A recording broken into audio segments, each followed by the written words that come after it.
प्रकृतिं स्वामवष्टभ्य विसृजामि पुनः पुनः भूतग्राममिमं कृत्स्नम् अवशं प्रकृतेर्वशात्।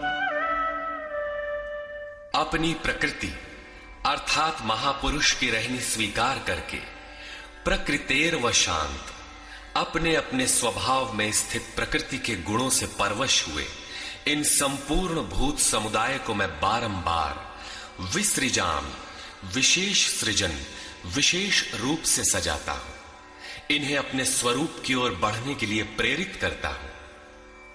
तब तो आप इस कर्म से बंधे हैं।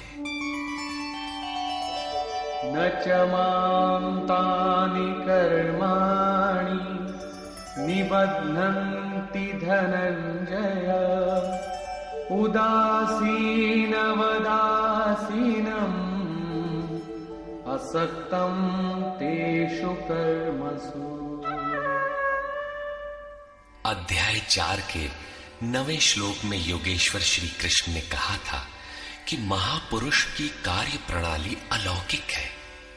अध्याय 9 के 4थे श्लोक में बताया, मैं अव्यक्त रूप से करता हूं।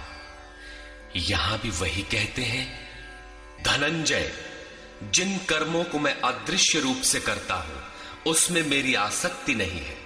उदासीन के सदृश स्थित रहने वाले मुझ परमात्म स्वरूप को वे कर्म नहीं बांधते, क्योंकि कर्म के परिणाम में जो लक्ष्य मिलता है उसमें मैं स्थित हूं, इसलिए उन्हें करने के लिए मैं विवश नहीं हूं। ये तो स्वभाव के साथ जुड़ी प्रकृति के कार्यों का प्रश्न था। महापुरुष की रहनी थी, उनकी रचना थी। अब मेरे अध्यास से जो माया रचती है वो क्या है? वो भी एक कल्प है। मयाध्यक्षेण प्रकृतिः सूयते सचराचरम् हेतुनानेन कौन्तेय जगत् विपरिवर्तते। अर्जुन, मेरी अध्यक्षता में अर्थात मेरी उपस्थिति में सर्वत्र व्याप्त मेरे अध्यास से ये माया अर्थात त्रिगुणमयी प्रकृति, अष्टधा मूल प्रकृति और चेतन दोनों चराचर सहित जगत को रचती है, जो क्षुद्र कल्प है। और इसी कारण से यह संसार आवागमन के चक्र में घूमता रहता है। प्रकृति का यह क्षुद्र कल्प जिसमें काल का परिवर्तन है, मेरे अध्यास से प्रकृति ही करती है, मैं नहीं करता। किंतु 7वें श्लोक का कल्प आराधना का संचार एवं पूर्ति पर्यंत मार्गदर्शन वाला कल्प महापुरुष स्वयं करते हैं। एक स्थान पर वे स्वयं करता है जहां वे विशेष रूप से सृजन करते हैं। यहां कर्ता प्रकृति है, जो केवल मेरे आभास से ये क्षणिक परिवर्तन करती है, जिसमें शरीरों का परिवर्तन, काल परिवर्तन, युग परिवर्तन इत्यादि आते हैं। ऐसा व्याप्त प्रभाव होने पर भी मूढ़ लोग मुझे नहीं जानते। यथा अवजानन्ति मां मूढ़ा मानुषीं तनुमाश्रितम् परं भावमजानन्तो मम भूतमहेश्वरम्। संपूर्ण भूतों के महान ईश्वर रूप मेरे परम भाव को न जानने वाले मूढ़ लोग मुझे मनुष्य शरीर के आधार वाला और तुच्छ समझते हैं। संपूर्ण प्राणियों के ईश्वरों का भी जो महान ईश्वर है, उस परम भाव में मैं स्थित हूं, किंतु हूं मनुष्य शरीरधारी। मूढ़ लोग इसे नहीं जानते, वे मुझे मनुष्य कहकर संबोधित करते हैं। उनका दोष भी क्या है? जब वे दृष्टिपात करते हैं तो महापुरुष का शरीर ही तो दिखाई पड़ता है। कैसे वे समझे कि आप महान ईश्वर भाव में स्थित हैं? वे क्यों नहीं देख पाते? इस पर कहते हैं, मोघाशा मोघ कर्माणो मोघ प्रज्ञानाविचेतसः राक्षसीमासुरीं चैव प्रकृतिं मोहिनीं श्रिताः। वे वृथा आशा अर्थात जो कभी पूर्ण न हो ऐसी आशा, वृथा कर्म अर्थात बंधनकारी कर्म, वृथा ज्ञान अर्थात जो वस्तुतः अज्ञान है, विचेतसः विशेष रूप से अचेत हुए राक्षसों और असुरों के से मोहित होने वाले स्वभाव को धारण किए होते हैं, अर्थात आसुरी स्वभाव वाले होते हैं, इसलिए मनुष्य समझते हैं। असुर और राक्षस मन का एक स्वभाव है, न कि कोई जाति या योनि। आसुरी स्वभाव वाले मुझे नहीं जान पाते, किंतु महात्मा जन मुझे जानते और भजते हैं। महात्मानस्तु मां पार्थ दैवीं प्रकृतिमाश्रिताः भजन्त्यनन्यमनसो ज्ञात्वा भूतादिमौ व्ययम्। हे पार्थ, परंतु दैवी प्रकृति अर्थात दैवी संपत्ति के आश्रित हुए महात्मा जन मुझे सब भूतों का आदिकरण अव्यक्त और अक्षर जानकर अनन्य मन से अर्थात मन के अंतराल में किसी अन्य को स्थान न देकर केवल मुझ में श्रद्धा रखकर निरंतर मुझे भजते हैं। किस प्रकार भजते हैं, इस पर कहते हैं। सततं कीर्तयन्तो मां यतन्तश्च दृढव्रताः नमस्यन्तश्च मां भक्त्या नित्ययुक्ता उपासते।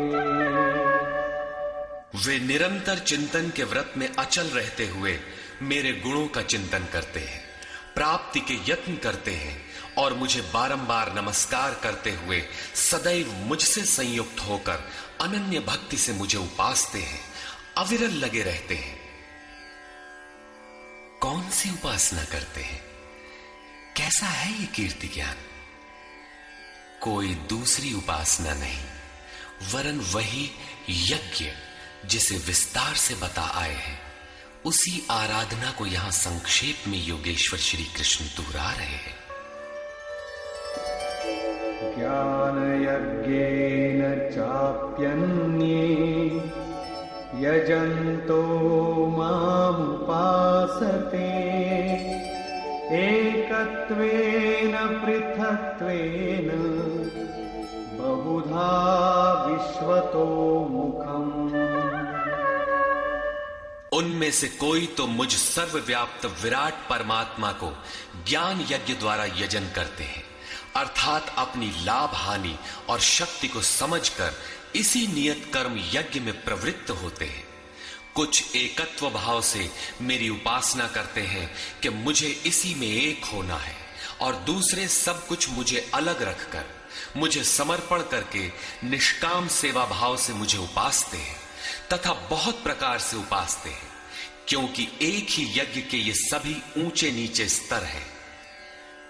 यज्ञ का आरंभ सेवा से ही होता है, किंतु उसका अनुष्ठान होता कैसे है?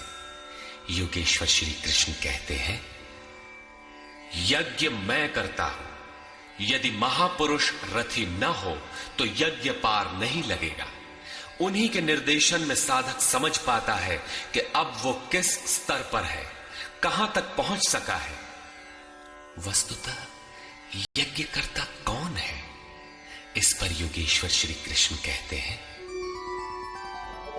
अहं क्रतुरहं यज्ञः स्वधाहमहमौषधम्